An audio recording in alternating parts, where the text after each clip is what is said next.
Here in this video, we will discuss about the merits and demerits of partnership. As discussed in the previous video, this is a very important topic from class 11th and class 12th point of view. Partnership topic is in class 11th, it is there in business studies, whereas partnership is included in accountancy and it covers around 30 marks. There are a lot of practical questions there, but knowing the theory part is very important. So listen to these points in this video very carefully.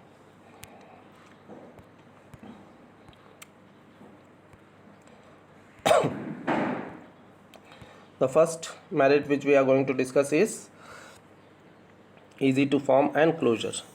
In case of partnership, it comes into existence due to the relation between partners. Partners enter into agreement and relation between them comes into existence. Now this agreement can be oral or written. It is always advisable to have a written partnership document so as to avoid any kind of conflict and disputes. This partnership deed can be presented as a evidence in the court. Now again, the registration of firm is also not compulsory, but it is having certain drawbacks. The firm, if not registered, have certain drawbacks. It cannot file case against someone, or someone else, outsiders cannot file a case against the firm. They can file case against individuals. So it is advisable to register the firm as well as have a written document. But as far as legality is concerned, it is not compulsory to have a written partnership deed as well as get the firm registered. It can be done orally also. Balanced decision making. Since there are more persons who are involved in the management of the business, and each person may be having their own set of skills and knowledge, and according to that the work can be divided. Okay, so there will be fewer chances of errors. In case of sole proprietorship and HUF, in case of HUF, only Karta is taking all the decisions, and in sole proprietorship the proprietor is taking all the decisions, and a single person may not be good in all the areas of business. So in case of partnership, where more persons are involved with more skills or different sets of skills, a balanced decision can be taken in case of partnership firm. More funds. In sole proprietorship, only one person is there who contributes the capital. In HUF, ancestral property is used to start the business. Other co-partners are not interested in investing their personal wealth into the business. But in case of partnership, more persons contribute to the capital of the business. But if it is compared with joint stock company, the resources are less. But here we are discussing it in the context of sole proprietorship and HUF. Here partners are more, so the partnership firm has more access to funds. Sharing of risk. More partners are there who have entered into agreement to share the profits or losses of the business. So in case of partnership, the risk and loss is divided among all the partners, and due to which the partners are having less burden. Their stress is less.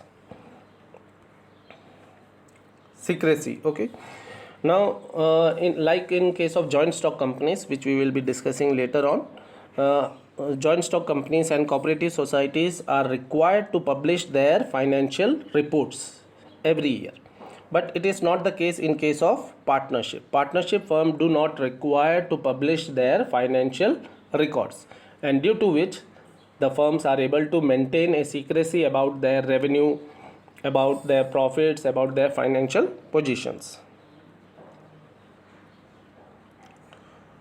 Demerits. Unlimited liability. Now as discussed, the partnership firm do not have a separate legal entity separate from its partners. So the partners have unlimited liability.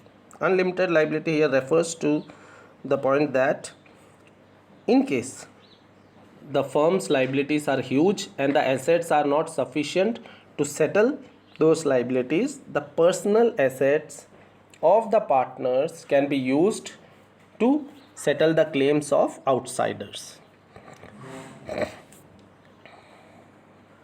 Limited resources, again, like if compared to sole proprietorship and HUF, partnership firm have more resources, but when we compare it with joint stock company or cooperative societies, as in partnership firm maximum limit is 50, so the contribution of capital is limited.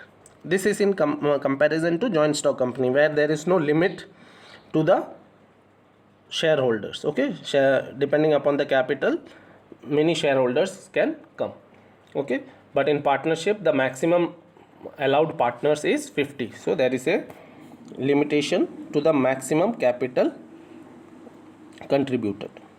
Conflicts, again, partnership is a relation between partners. All the partners come together, contribute capital, take decisions to undertake a business venture.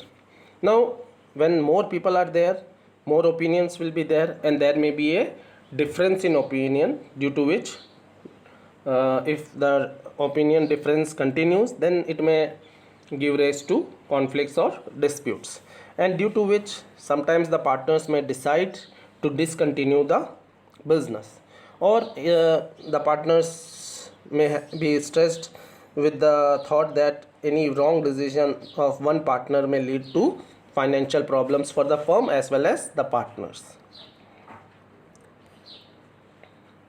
Lack of continuity, if anything happens to any partner, that is, if he dies or he is unable to continue the business, he may withdraw, he may retire, so that will bring an end to the relation between partners, and if that relation comes to an end, the business will also be dissolved. So, and again, in cases of disputes, one partners may request to dissolve the firm, so there is always a fear of continuity. No, the firm may be dissolved. The continuity factor is a problem.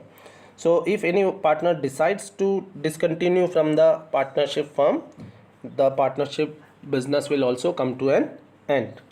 So this is one of the drawbacks. The partnership firm's continuity is not too long. It can be cut short due to the disputes or retirement of any partner. Lack of public confidence, as the financial statements are not published, the public do not know about the financial position of the business, due to which the public have less confidence as compared to joint stock company.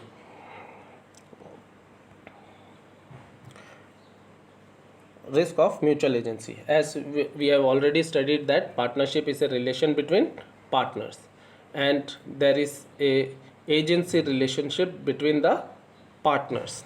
Each partner is agent as well as principal, so the actions of one partner is binding on other partners, and any wrong decision by any one partner or wrong commitment by any partner may lead to problems for the firm as well as the partners.